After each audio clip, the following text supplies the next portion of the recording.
Questão número 5, galera. Talvez essa questão tenha sido a mais polêmica da prova, juntamente com uma outra que você vai ver mais à frente, bem pro final, que é uma que envolve a área de um triângulo e a altura máxima relativa ao mesmo. Joga na tela então aí. Seja α pertencente aos reais e Z1, Z2 e Z3 números complexos, tais que módulo de Z1 igual a módulo de Z2 igual a módulo de Z3 igual a 4, e Z1 diferente de Z2. O menor valor do módulo de αZ1 menos α menos 1 Z2 menos Z3 é... Então, volta para cá. Beleza. Galera, primeira coisa aqui, essa questão você tem que ter assim, todo um trato, toda uma malemolência aqui para resolver, porque só jogar Z igual a X mais YI, meter ele aqui no módulo e vendo o que vai dar, bem como aqui dentro, isso vai dar muito errado, tá? Então, o que acontece aqui? Interpretando geometricamente, e você não pode abrir mão de saber interpretar geometricamente questão de número complexo, ainda mais num caso como esse. Tem que lembrar que o número complexo Z é um vetor que sai da origem até aquele afixo, que é o ponto XY, que o representa a parte A imaginária. Tem que lembrar que se eu falo que o módulo é um valor constante, que isso significa o quê? Se eu tenho três complexos aqui, cujos módulos são iguais a 4, são flechinhas que saem da origem e que tem o tamanho dessa flecha igual a 4. É como se eu estivesse pegando três raios de um mesmo círculo, de uma mesma circunferência, de raio 4, tá? Então é como se tivesse aqui três vetores, Z1, Z2 e Z3, saindo da origem, cujo módulo, cujo tamanho é o raio do círculo, que é 4. E como que eu vou usar isso a meu favor? Para isso fazer algum sentido e ser de alguma utilidade, eu tenho que primeiro pegar essa expressão daqui e escrever de uma forma um pouquinho diferente, que é o seguinte. Você vai pegar aqui, ó, e você vai fazendo aqui a distributiva,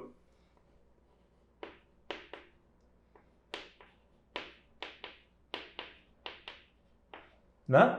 Aí depois junta aqui quem, no caso, seria o quê? Mais um aqui, né? Junta aqui que, no caso, seria o quê? Os alfas. Então, você vai ter alfa que multiplica Z1 menos Z2 mais Z2 menos Z3. Qual é a ideia, galera? Assim como cada Z desses que eu tenho aqui é um vetor, a diferença entre eles também é outro vetor, e a soma de vetores dá um terceiro vetor. Então é como se eu estivesse aqui, no caso agora, pegando e olhando para isso daqui como sendo um vetor V, e isso daqui, e olhando para ele como se fosse um vetor U. E como que eu vou usar isso? Vamos lá. Para você que não lembra, primeira coisa, isso aqui é um vetor menos outro, então, né? Nessa interpretação. Diferença de vetores é você, olhando para eles, saindo de uma mesma origem, ligar as pontinhas desses vetores. Então, você tem o vetor U e o vetor V, por exemplo, e eu quero saber quanto é que vale U menos V, você vai ligar as extremidades dos dois vetores. E se eu tenho uma soma de um vetor V, ou αV, que é um vetor também, com outro vetor, soma vetorial, geralmente você usa a regra do paralelogramo ou a regra do polígono também, pode ser uma ou outra, em que você, na regra do polígono, emenda o final de um vetor com o início de outro, e aí traça a linha, que é meio que, digamos, um caminho resultante em linha reta do ponto de partida até o ponto ali da extremidade final. E isso aqui é que o vetor soma U mais V, tá? Bom, se você na nossa aula você já viu, você tem que ver isso daqui. Quando você entrar para o nosso plano, você vai ter a aula de vetores, diferença, soma vetorial e tal. Então tem matemática, conta em física, nas duas interpretações e visões diferentes. Aí continuando. Tá, já lembrei isso. Outra coisa também importante é o que seria um vetor alfa vezes V, porque tudo isso eu vou juntar agora quando eu jogar esses três vetores na circunferência. Então tem que estar muito bem na sua cabeça se você não lembra mais disso. O que acontece, meu querido, é que um vetor alfa vezes um outro é um número multiplicando outro vetor. Então, se eu tenho um vetor U ou um vetor V, um vetor alfa vezes V é um vetor, né, que é maior ou menor, dependendo do módulo desse alfa. Se maior ou menor do que 1, tem o mesmo sentido ou não, dependendo dele ser positivo ou negativo, mas o mais importante é, na essência, saber o quê? Resumidamente, que eles são vetores proporcionais, né? O tamanho pode ser maior ou menor, mas eles estão contidos dentro de uma mesma linha reta. Eu estou apenas esticando, ou se for o caso, comprimindo o tamanho do vetor inicial V. Então, Então, quando eu faço essa operação de alfa vezes v, galera, o que eu estou dando origem aqui é a vetores que são proporcionais. Ou paralelos também, né? Já que paralelismo de vetor é uma coisa que alguns confundem, mas tem que lembrar que o lugar específico, onde você desenha o vetor no quadro, no seu caderno, não tem tanta importância, já que o que importa é, mantendo a mesma direção, módulo e sentido, é o mesmo vetor. Ou, mantendo a mesma direção e sentido só mudando o módulo, eles são considerados paralelos ou proporcionais de uma forma ou de outra, tá? Mas para facilitar nosso entendimento, vamos pensar que eles estão dentro de uma mesma linha reta. E aí o que vai acontecer, né? E quando eu falo aqui que o módulo de Z1 é igual ao módulo de Z2, que é igual ao módulo de Z3, que é igual a 4, eles estão contidos dentro de uma mesma circunferência, beleza? E aí você vai ter que, quando eu pego então aqui e posiciono essa galera, vamos ver, Z2 menos Z3. Z2 menos Z3 tem o vetor Z2, sai da origem, vem até aqui, tem um Z3, botei no lugar qualquer, tá? E eu estou ligando do 3 ao 2, que é meio que final, mas inicial, né? Isso aqui não vai importar muito não, mas só para botar direitinho. Eu estou fazendo então isso daqui, tá? E depois eu tenho, vamos primeiro desenhar o Z1 menos Z2. Z1 menos Z2 ali, galera, seria pegar um outro vetor, também de módulo 4. E aí, fazer no caso ali, ó, a ligação entre eles. Então tá aqui Z1 menos Z2. O alfa Z1 menos Z2 é que tá, ele vai estar contido dentro dessa linha, tá? Então quando ele vai estar contido aqui dentro dessa linha, você vai ter no caso aqui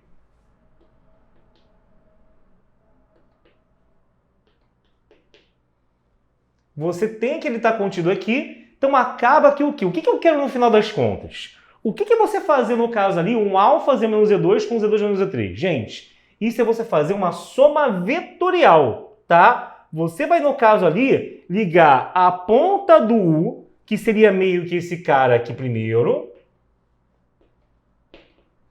com a ponta do V, que é o que vai estar por aqui em algum lugar, né? Como se ele começasse no Z2 e tivesse liberdade de terminar em qualquer lugar aqui, porque, tipo, o Z1 menos Z2 é esse vetor azul, mas o alfa vezes ele pode ser menor ou pode ser maior. E a partir do momento que você está aqui fazendo a soma vetorial entre eles, lembra que a soma vetorial é ligar a origem do primeiro à extremidade do último? Eu poderia ligar assim, eu poderia ligar assim, poderia ligar até lá não sei onde, poderia ligar só aqui, mas ele não quer saber qual que é o valor mínimo disso e qual que vai ser a ligação mínima aqui que vai garantir que você tenha o que ele está pedindo. É justamente aqui, ó, essa ligação ser segundo um ângulo de 90. Tá? Essa que é a ideia.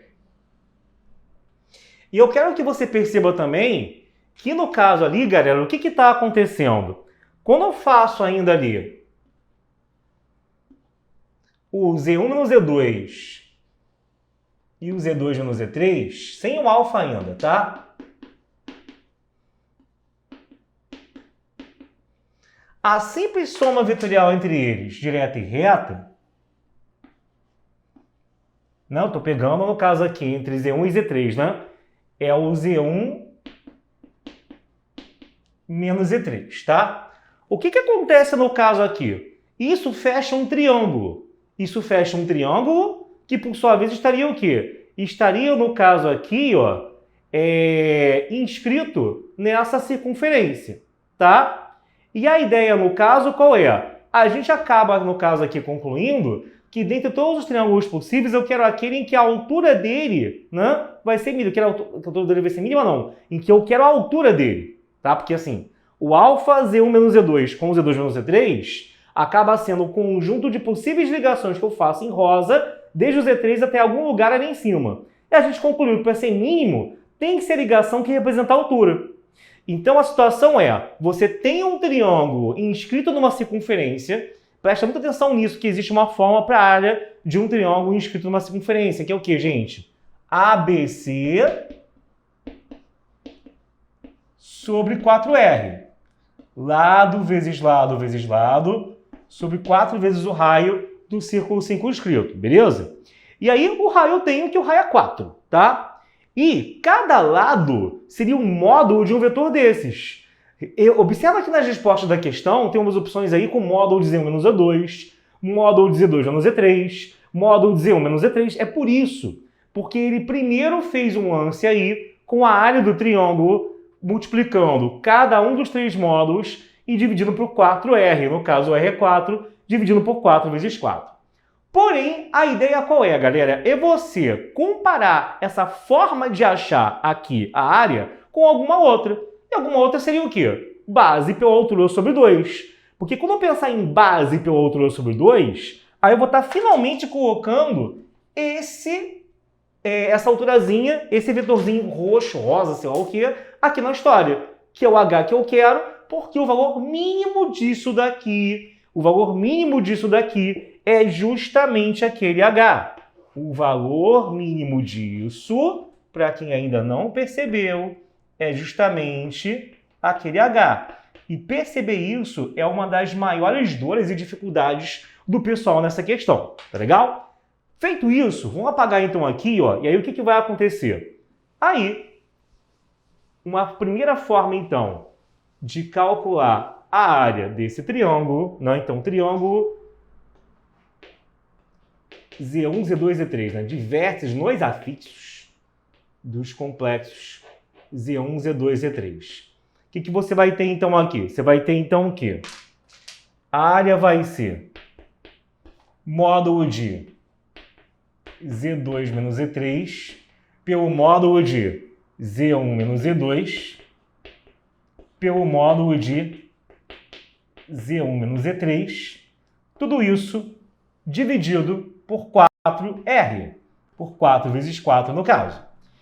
Porém, contudo, todavia, fazendo base pela altura sobre 2, essa mesma área que eu tenho aqui pode ser calculada, então, como sendo o quê, né? Você pode falar que essa área seria o módulo de, no caso aqui, Z1 menos Z2,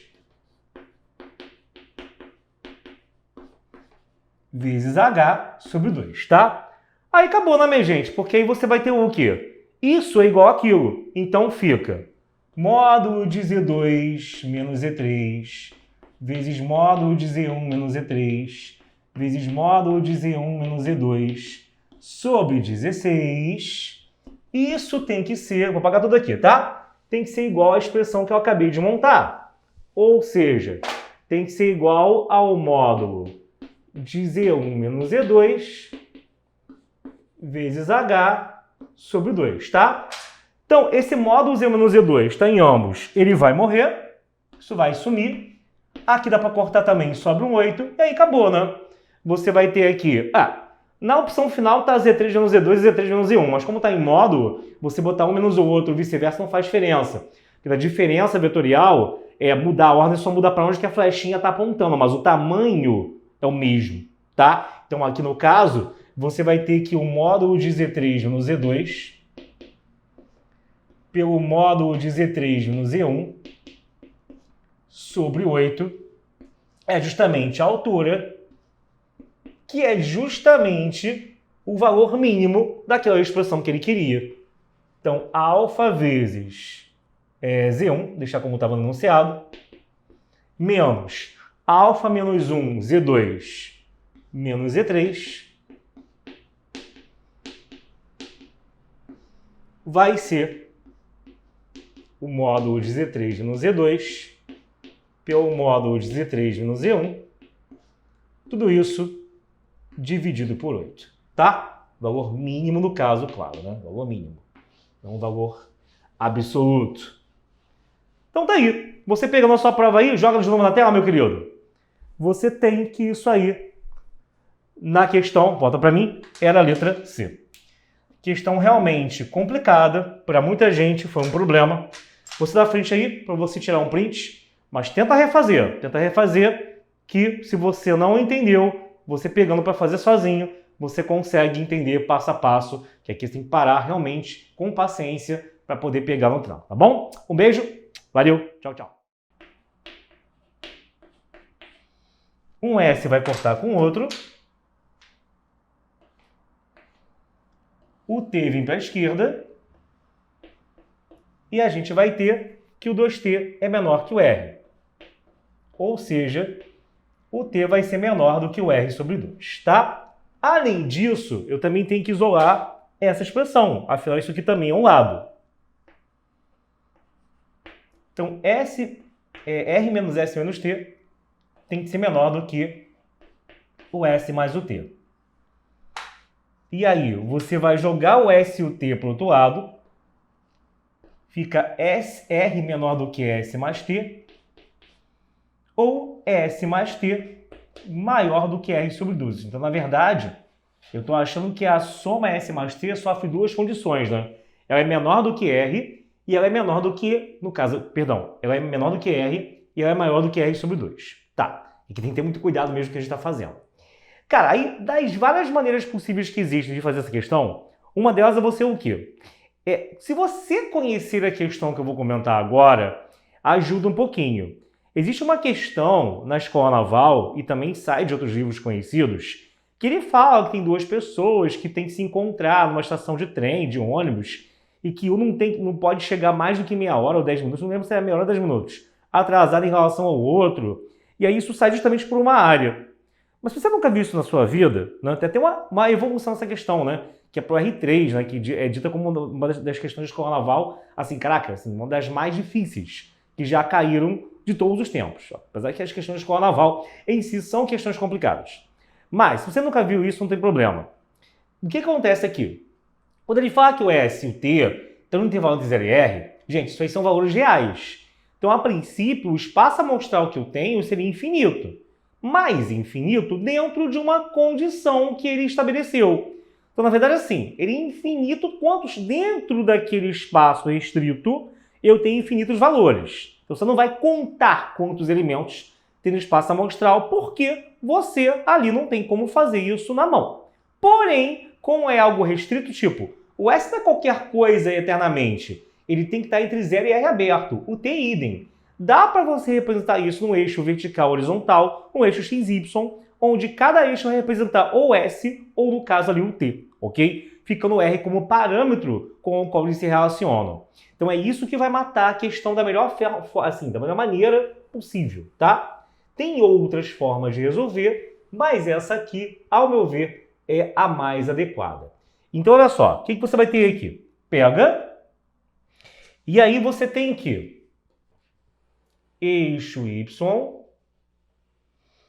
eixo X, e aí ficamos com, vamos botar então aqui, né, sei lá, o S embaixo,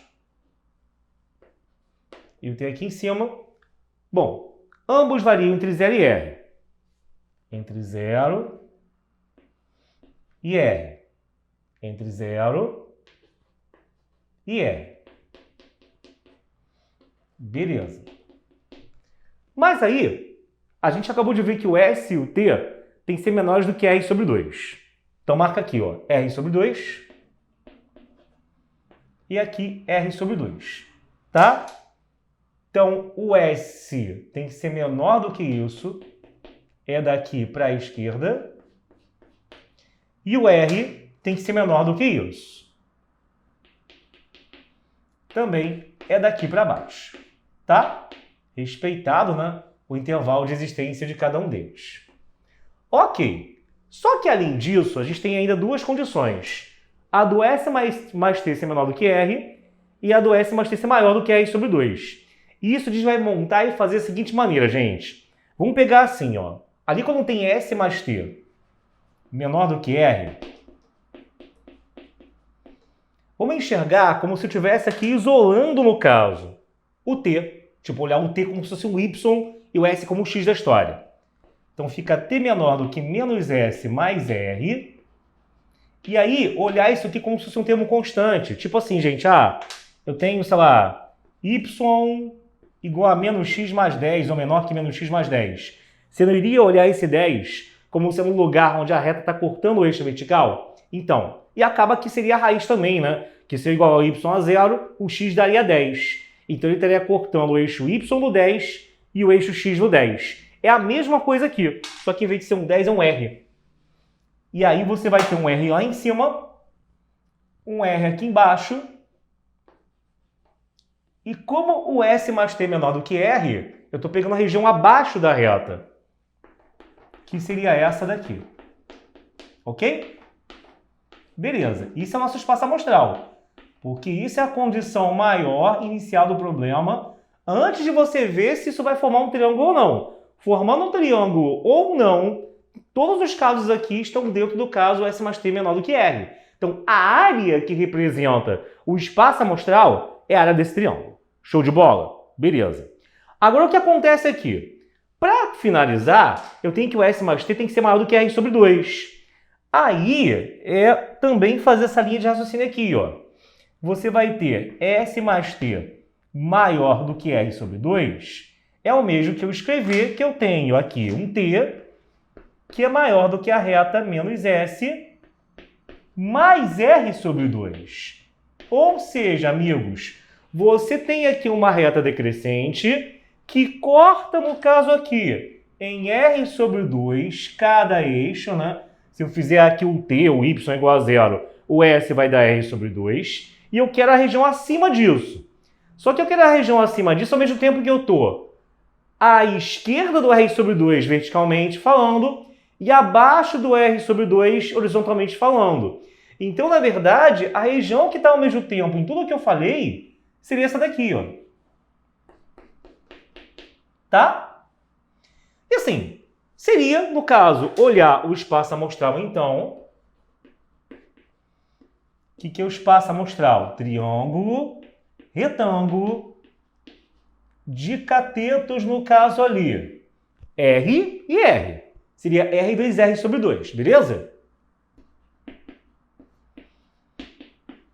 E o que é a área que representa, entre aspas, né, os casos favoráveis, bebê?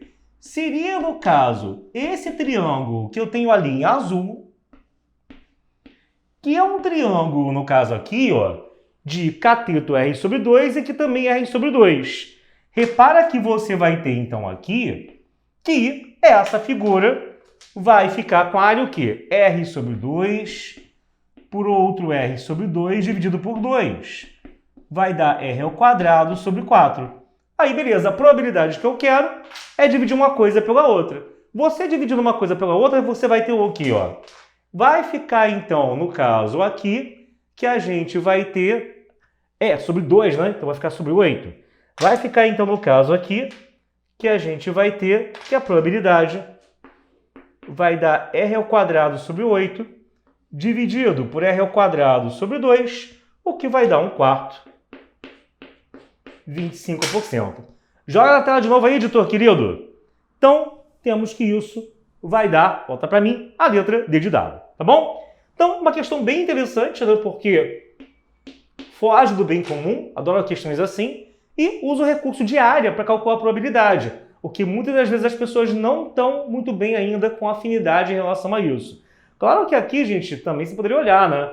Tangram, galera, tem 4 pedaços idênticos. Desses 4 pedaços, um é o azul. Então, eu tenho 1 em 4, probabilidade de 1/4 direto, só de olhar para o desenho, sendo o que ele quer, tá bom? Beleza? Então, printa mais uma vez aí. E já já estamos de volta com a próxima questão. Valeu! Finalizando aqui com a questão número 15, vamos lá agora. Seja o côno de revolução de raio da base R à altura 3R sobre 2, com a base apoiada num solo horizontal. Um ponto luminoso está localizado a uma altura 3R do Sol e distante horizontalmente 2R do centro da base do cone. A área S da região iluminada no cone é... Bom, volta então aqui para mim. Galera, o que você vai ter aqui? Repara aqui, quando você tem essa figura, você tem que chegam os raios de luz aqui. E aí, a partir daqui, você vai ter aqui essa regiãozinha aqui, ó, repara, existe um limite, né, da região iluminada, que é quando você começa a tocar no vértice, tá vendo? O que vai acontecer é que existe uma parte aqui atrás não contemplada pelos raios de luz e uma parte aqui na frente que é banhada por eles. Para a gente poder raciocinar em cima disso, entender qual parte que tem a iluminação e qual que não tem, A gente pode pegar, inclusive, uma vista superior. Porque, ó, pega aqui o raiozinho de luz, ele vai passar por aqui. O que fica atrás, basicamente, é o quê? Porque isso aqui é tridimensional, né, gente? Chega raio de luz um pouquinho mais lá atrás no quadro, vem aqui na frente também. Então vai ter um que vai ser daqui, vai pegar aqui, ó, nesse pontinho, e depois não pega mais. Mas isso daqui corresponde justamente o quê? Projetando na figura do cone, ao que você, vendo de cima, vai pegar, no caso ali, os pontos de tangência do círculo da base. O que está acontecendo aqui embaixo, no desenho completo, nesses dois pontinhos. A sua área iluminada seria algo mais ou menos assim, daqui para trás.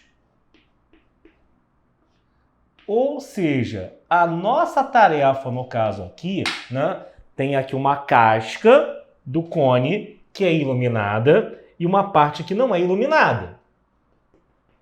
Tá? O que está acontecendo é mais ou menos isso. Então, a ideia no caso aqui, galera, é a gente, no caso agora, pegar e conseguir calcular essa parte, que é um pedaço da lateral da figura.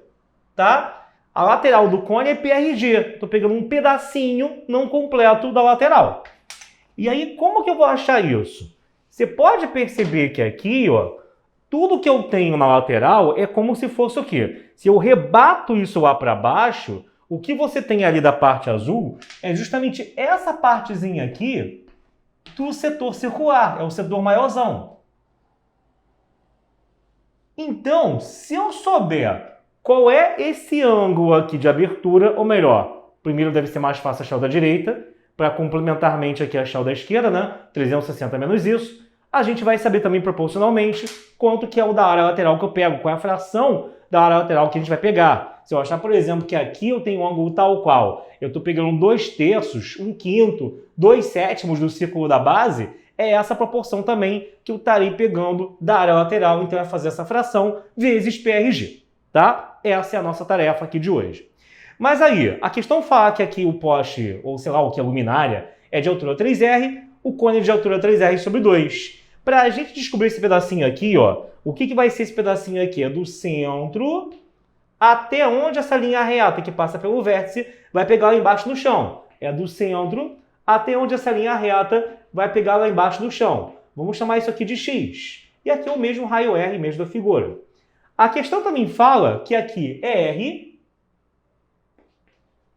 e aqui da luminária para o cone também é igual a R. E aí a gente pode estabelecer aqui uma semelhança, tá? Porque o que vai acontecer, galera? Você vai ter, no caso aqui, ó, que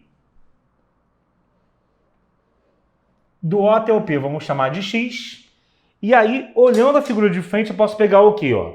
3R sobre 2, perdão, 3R e 3R sobre 2. Esse tamanhozão, 2R mais X, esse pequenininho, apenas X. Não entendi.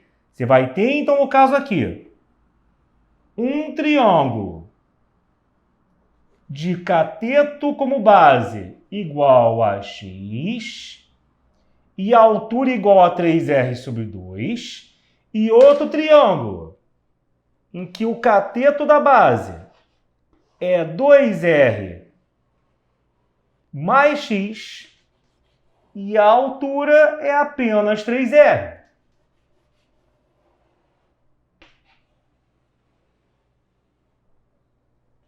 Ok? E aí a gente pode estabelecer uma semelhança entre eles. E como que vai ficar então isso? Você vai ter então aqui o seguinte, ó. Pega aqui. Fiz a miniatura daqui, né? Isso não vai caber.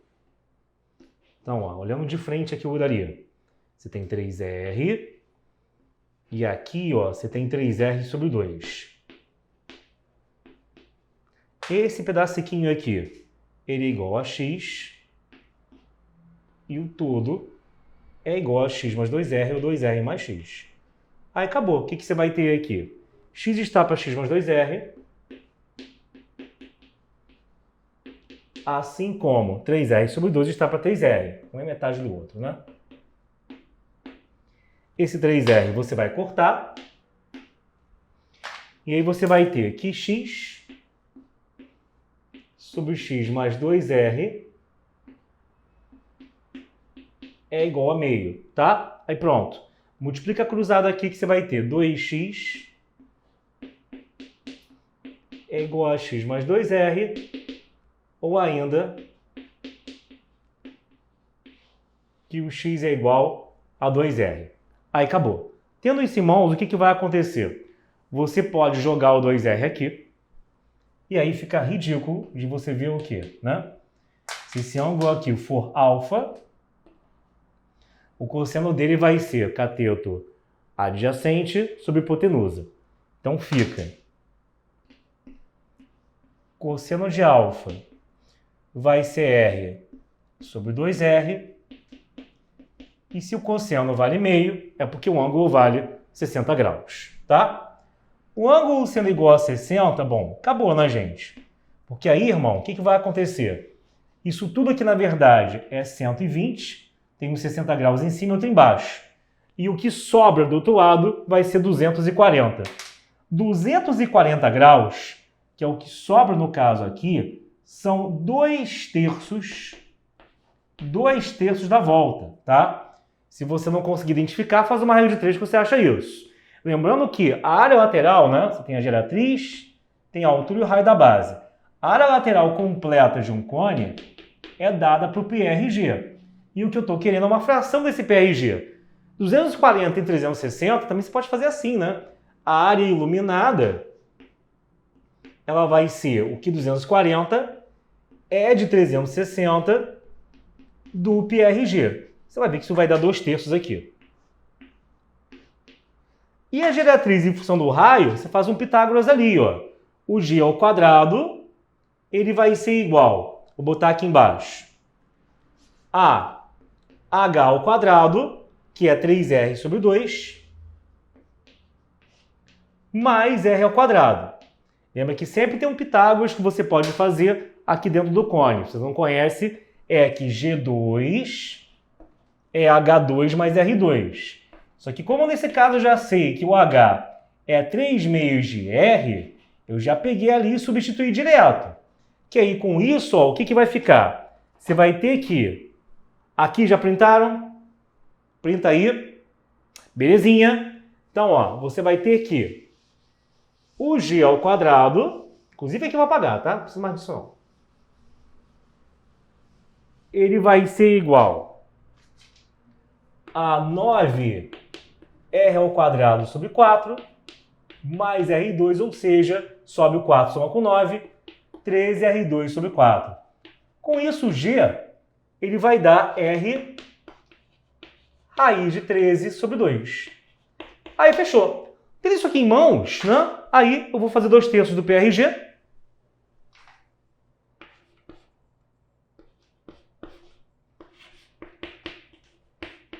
E aí você vai ter 2/3 de π, r, vezes r, raiz de 13 sobre 2. Um vai cortar com o outro, e aí fica πr ao quadrado, raiz de 13 sobre 3. Pronto. Essa é a área que ele queria. Joga na tela aí de novo, editor, para eles verem qual é o item, a letra que isso representa. Se vocês olharem aí, galera, vocês vão ver que isso aí é o item da, volta para mim, letra D, tá? Então, letra D era justamente o que a gente queria. E com isso finalizamos a prova objetiva de 2021 e 2022. E aí você pode tirar as conclusões, a partir de agora, do que você está ainda mais fraco, do que você está devendo à sua preparação, o que você precisa aprimorar caso você esteja nos vendo na reta final, caso você tenha, por uma curiosidade, olhado para essa prova no início do seu estudo, saiba que as questões misturam muitos conceitos, misturam muita coisa dentro um do outro, você não tem como ainda, estando muito cru, como fazer uma prova dessas, o que é normal, mas você vai subir degrauzinho por degrauzinho até chegar no ponto ótimo, no ponto em que você vai estar pronto para isso, tá bom? Então, reveja a prova, caso você já esteja se preparando faz tempo, ainda esteja confuso, perdido, tenta fazer de novo, você tem que pegar o papel, sentar a bundinha na cadeira e tentar fazer, senão não vai adiantar nada. Você está vendo aqui, tem que tentar fazer, não conseguiu. Olha de novo até sair. Já falei, se você não consegue fazer questão que você já viu a resolução, imagina a questão nova. Tá bom? Um beijo, espero que fique tudo certo com você. Uma ótima tarde, manhã, noite ou madrugada de estudos e tchau, tchau. Valeu, gente! Próxima questão, galera, questão de binômio de Newton. Vamos lá. Número 10. Considere as propriedades dos coeficientes binomiais. Qual das seguintes identidades está incorreta? Ele quer que está falsa incorreta. Ok. Volta para mim. Vamos começar logo, tá? Pelos itens mais complicados. Porque assim, na verdade, na questão, achar incorreta nem é tão bizarro assim. Mas as outras causarão algumas dúvidas que eu quero tirar aqui antes que seja tarde, isso volte a cair e você erre. Como que eu provo que os itens C e D estão corretos? Que eu acho que eles eram os piores e assim das pessoas enxergarem. Eu, na minha imita lá na pré-história, lá em 97, né, vi isso. Mas hoje em dia eu não vejo mais isso sendo dado. Que é o seguinte, tem que lembrar que na prova do IME e do ITA, o pessoal fala assim, a derivada cai ou não cai? Como ferramenta em algumas coisas, dentro de cursinho, inclusive nosso, de outros, para entender algumas demonstrações, ok. Mas, dentro de polinômios em raízes múltiplas, e até mesmo a derivadazinha de polinômio para numa aceleração que não é constante, que a aceleração é variável, você achar ali que o movimento não é mais uniformemente variado, e em qualquer outras aplicações similares, você tem que saber. Quando falo que não cai derivada, integral, essas coisas, gente, é para coisa de log, de trigonometria, que aí já são casos muito particulares. Mas o caso de polinômio, que você faz um petelecozinho com o expoente e joga ele para frente, ah, não, amigo, isso aí você tem que saber. Isso aí você tem que saber, aí não é desculpa. E aqui não é diferente. Qual é a ideia dos itens C e D? Se você pega, né, a expressão do binômio de Newton aí, estou partindo do princípio que você já sabe ou lembra como se desenvolve o binômio. Se você não lembra, meu amigo, volta na parte de teoria e vai ver lá. Agora não tem como mudar a teoria toda de novo. E aí, se eu pego uma x elevado a 100 e ordeno ele segundo as potências crescentes de x, fica ligado que às vezes é mais comum você botar na ordem decrescente que crescente, mas dá no mesmo. O que acontece é que em vez de botar o x elevado a diferença, 100 menos 0, 100 menos 1, 100 menos 2, você bota o x elevado apenas ao númerozinho que está aqui embaixo. Que lembra, tem até um nome para isso, né? Na representação como número binomial, o número de cima é visto como numerador e o de baixo a gente chama de classe, né, do binômio. Enfim, tá? Quando você ordena segundo as potências crescentes, sempre o expoente do x é um número daqui de baixo. Então tá bom, peguei uma x elevado a 100 e ordenei aqui. Tá. Ok. Já fica uma pergunta. O que aconteceria se eu botasse um menos aqui? O sinal iria ficar alternando, não é? Isso já é uma premissa para você julgar o item da letra E. Mas vamos segurar um pouquinho então ainda. O mais importante vem agora. O que acontece aqui? Você tem que ter a visão, a sacada. Ou claro, alguém tem que te falar dessa visão e sacada antes. Que se eu derivar o quê? Se eu derivar a expressão que eu tenho aqui, em ambos os lados, faz de um lado, faz do outro, né? Você vai ter justamente as expressões que ele me jogou na C e D para a gente realmente julgar. Na verdade, você deriva uma vez, vai dar a expressão da letra C. Você deriva outra vez em cima disso daqui, vai dar a expressão da letra D. Quer ver só? Olha só, isso aqui é uma expressão, que é um pronômezinho. Se eu derivar aqui, ou então o 100 vem para frente, né, ficando elevado a 100 menos 1, que é 99. E em cada um dos outros, o que acontece? Ó, essa parte do 1, gente, é um número constante. Isso aqui eu só escrevi para ficar mais corretamente dentro da forma, mas nem botei no final, não cheira nem fede. O que importa são só os coeficientes e a parte do x. Porque eu vejo que, ao derivar isso, o 0 vem para frente, ele nem vai aparecer, que é 0 vezes alguém dá 0. Ao derivar isso, o 1 vem para frente, fica 1 vezes combinação sem a 1, vezes x elevado a 0, que dá 1, então fica só a combinação sozinha. Ao derivar isso, o 2 vem para frente, né? Então vai começar a acontecer isso daqui, ó. 1 vem para frente, isso daqui vira 0. O 2 vem para frente, isso daqui vira 1. E lá, o 3 vem para frente e o outro viraria 2. Lá no final, 98 vem para frente, isso aqui vira 97. O 99 vem para frente, isso aqui vira 98. E o 100 vem para frente, isso vira 99. É o que está acontecendo aqui embaixo, tá? Então, ó, derivando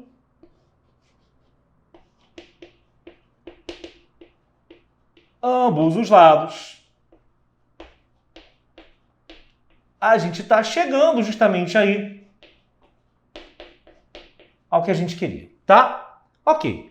E aí, para ficar igual à expressão que ele deu para a gente, basta você substituir o x por 1 em ambos os lados. Se você pegar aqui e substituir o x por 1, vai chegar onde eu queria. Porém, se eu pego aqui e derivo de novo, o que vai acontecer? Derivando novamente ambos os lados, você vai ter que, primeiro, o 99 vem para frente, multiplica o 100 que já existia ali. O expoente que era 99 vira 98. Isso é constante, a derivada de constante é zero. O 1 aqui vem para frente, multiplica o 2 e isso vira zero. Fica duas vezes combinação sem a 2. O outro, que daria um x ao quadrado, né? Viria para frente x e continuaria, né? Viria para frente o expoente dele e continuaria a conta. Até chegar no final, em que aqui 97 vem para frente, isso aqui diminui 1, vira 96. 98 vem para frente, isso aqui reduz 1, vira 97. 99 vem para frente, reduz 1, vira 98, tá? E fica com esse aspecto aqui embaixo. Para ficar totalmente igual ao que ele quer, porque ele pegou e no final substituiu x igual a 1, né? Ele substituiu x por 1, que se eu botar agora aqui, viraria um número constante e a derivada daria zero. Tem que só ter essa sacada de, antes de substituir por alguém, derivar mais uma vez para aproveitar a expressão a qual eu cheguei e chegar na outra, que é a da letra D, se eu não me engano. Então, se você agora colocar aqui o x igual a 1, ó, aqui dá 2, 1 mais 1, todo o resto aqui vai dar o número 1, então você não vai ter mais letra nenhuma, vai ter apenas os binômios, e pode ver que isso bate com a opção da letra C. Combinação sem a 1, duas vezes combinação sem a 2, joga na tela para eles verem, mas até o final, que é 100 vezes 98, combinação sem a 100, tá? Então isso aqui é a letra C corretíssima. E se eu pegar, volta para mim, e jogar aqui o x igual a 1, aqui vai dar um 2 elevado a 98, os demais x também vão sumir, assim como foi ali em cima, e você pode ver aí que vai dar perfeitamente a letra D, né? 100 vezes 99 é 9.900, que ele bota aí nas opções no final da igualdade. Beleza, Google, foi? Tá? Então esses são os dois itens mais complicados dessa questão. Para aproveitar o tempo e o espaço aqui, repara aqui na letra E. O que acontece na letra E, galera? Na letra E, o que acontece é que ele está pegando 1 menos 1 elevado a 100 e desenvolvendo. É como se esse x fosse igual a menos 1. Então você vai ter combinação de 100 a 0, com menos 1 elevado a 0, que é 1. Combinação de 100 a 1, com menos 1 elevado a 1, que é menos 1. Aí acaba ficando menos combinação de 100 a 1, com combinação de 100 a 2, com menos 1 ao quadrado, e volta a ser mais. Então você vai começar aqui a alternar um mais e um menos, até chegar no final, onde é elevado a 100 e acaba que o último é um mais. Isso não interessa. O importante é você perceber que nessa brincadeira, você tem que toda essa conta que ele colocou aqui, ó, na letra E, é zero, que é 1 menos 1, tá? Então isso é igual a zero. E tá correto. Ele quer incorreta, lembra disso? Lembre-se de que ele quer a incorreta, tá? Então aqui será igual a zero. Tudo bem, galera? Beleza? Vou sair da frente aqui para você tirar um print. Bom, e aí, após isso, vamos finalizar. O item, no caso aqui, B e o item A, o item B primeiro, que ele é ainda correto. Ele vai usar uma parada chamada relação de Stifel, que assim, é bem comum essa relação. Não é relação desconhecida, nem bizarra, nem voodoo. Gente, essa aqui é uma relação conhecidíssima de binômio de Newton. Se você não sabe isso, nem para vestibular tradicional você está preparado em relação a binômio. Eu não falo isso para te assustar. Aliás, eu falo para te assustar sim, você correr atrás da matéria e revisar. Porque essa relação ela é muito conhecida. Numa FUVEST, numa UERJ, já poderia cair. E você está se preparando para o vestibular mais difícil do país. Ok? Então, se você não sabe isso, volta urgentemente na aula de binômio e revisa isso. Porque o que diz a relação de Stifel? Ela fala justamente o quê? Quando você pega lá o triângulo de Pascal, tá? Você somando sempre dois binomiais consecutivos, isso diz que o resultado está embaixo do segundo. É como se eu fizesse um L aqui de cabeça para baixo, tá? O que é combinação de 2 a 1 mais combinação de 2 a 2? vai ser a combinação de 3 a 2. E isso acontece para quaisquer dois binomiais consecutivos que eu seleciono aqui. O que está acontecendo, ó, 2 a 1 é 2, 2 a 2 é 1, 2 mais 1, 3, e 3 a 2 você vai ver que realmente é 3. Pode aí testar à vontade, ficar brincando a tarde inteira, que você vai ver que isso aqui é obedecido. Já foi tratado antes em aula de teoria. E o mais importante é lembrar que aqui eu estou preservando o menos n, né? Lembra que aqui no caso, então estou fazendo, ó, isso aqui é 2, isso aqui é 1. E esse cara é 3, né, galera? E lembra que aqui eu estou pegando o quê? O mesmo n, o mesmo numerador, estou na mesma linha. Eu estou pegando uma classe da coluna seguinte, então P e P mais 1, 1 e 2, 2 e 3, e o resultado está embaixo do segundo. Ou seja, ele mantém a mesma classe, mas o numerador é 1 a mais. Então você vai ter aqui n mais 1 e aqui P mais 1, porque esse cara está embaixo do segundo, e aí o que é igual ao númerozinho de baixo do número que está mais à direita, né? Então aqui é P mais 1, que copia ele também. Isso tudo é para você aqui não ter dúvida de que, quando ele bota que a combinação de 100 a 39 com a de 100 a 40 é a de 101 a 40, tá certo. É exatamente isso daqui, ó, o n é 100. Ele está lá na centésima linha, aliás, centésima primeira, né? Que começa pelo zero, do triângulo de Pascal. E aí 100 e 100, tudo certinho, 39 e 40 são consecutivos e o resultado está embaixo desse segundo, que é basicamente aumenta o n de uma unidade e o P mais 1 pega o maior dos dois, que é o P mais 1, pega o maior dos dois, que é o 40. Então isso aqui é super verdadeiro, super correto, sem sombra de dúvidas, tá? Isso aqui é relação de Sheffield, então esse item tá tudo bem com ele.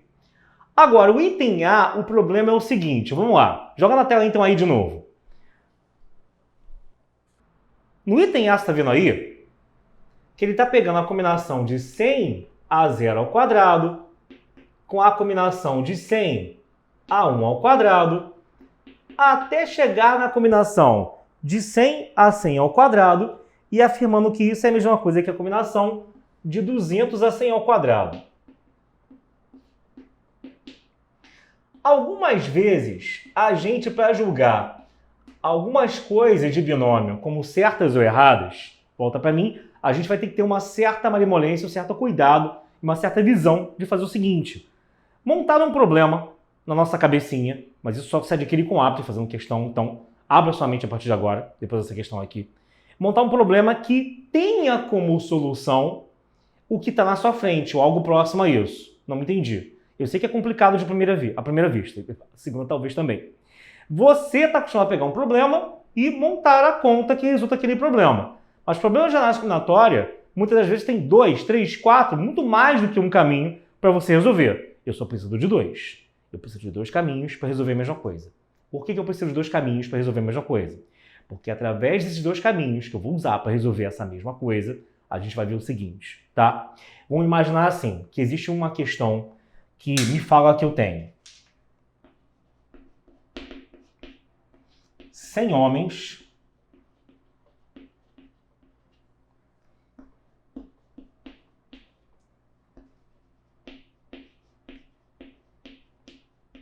e 100 mulheres, tá?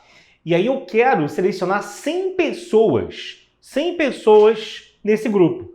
Só que não existe uma sala com 100 homens separados de outra sala de 100 mulheres. Tá todo mundo lá. Só que na minha cabeça, eu posso me organizar caso a caso. Por quê? Porque, sei lá, eu fui pelo caminho mais difícil.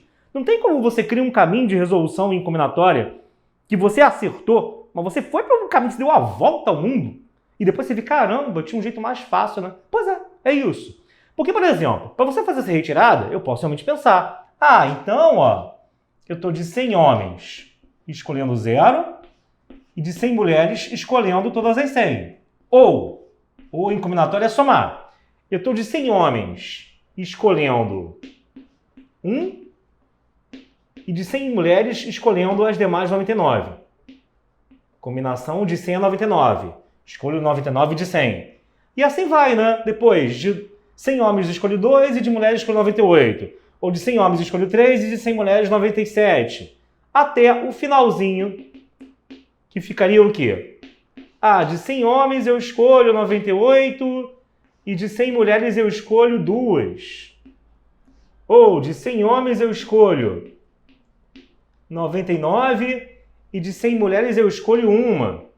Ou de 100 homens eu escolho todas as 100 pessoas e das 100 mulheres, nada. Já escolhi os 100 ali nos homens. Tudo bem. Antes de igualar isso a algo, perceba o seguinte. O que isso tem a ver com a expressão que ele está me dando? Tudo, irmão. Porque na expressão que ele está me dando, tem um toque, tá grande demais aqui.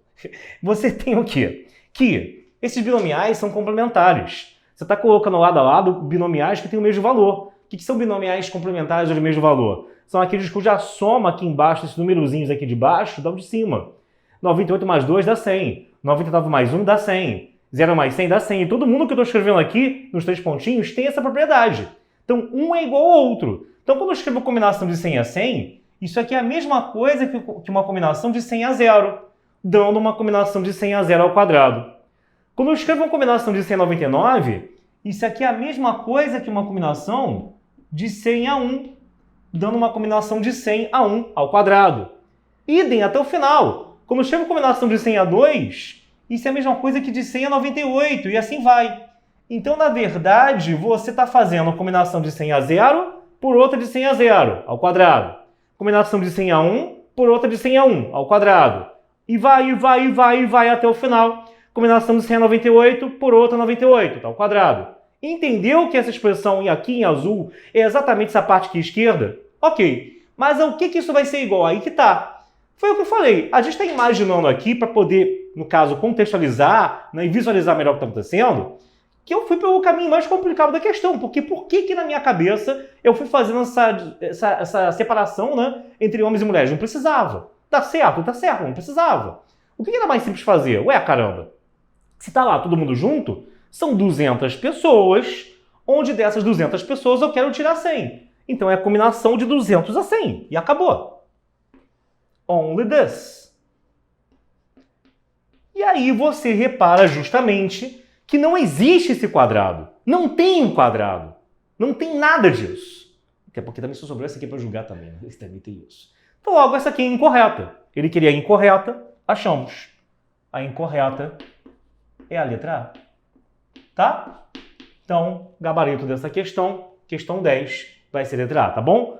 Você na frente aí, tira o seu print. É uma questão também complicada, porque aquela parte, assim, não tanto quanto as outras, porque aquela parte derivar, ok, meio surreal para algumas pessoas, mas o item mesmo, que era o incorreto, era um pouco mais fácil de você julgar. Até porque, assim, cara, tem algumas pessoas que saíram aqui bem fazendo uma questão menor. Tipo assim, o cara, em vez de pegar com 100, ele fez assim, ó, deixa eu ver se eu pegar a combinação de 5 a 0 ao quadrado com 5 ao quadrado até 5 a 5 ao quadrado, é a mesma coisa que, sei lá, aqui 10 a 5, né?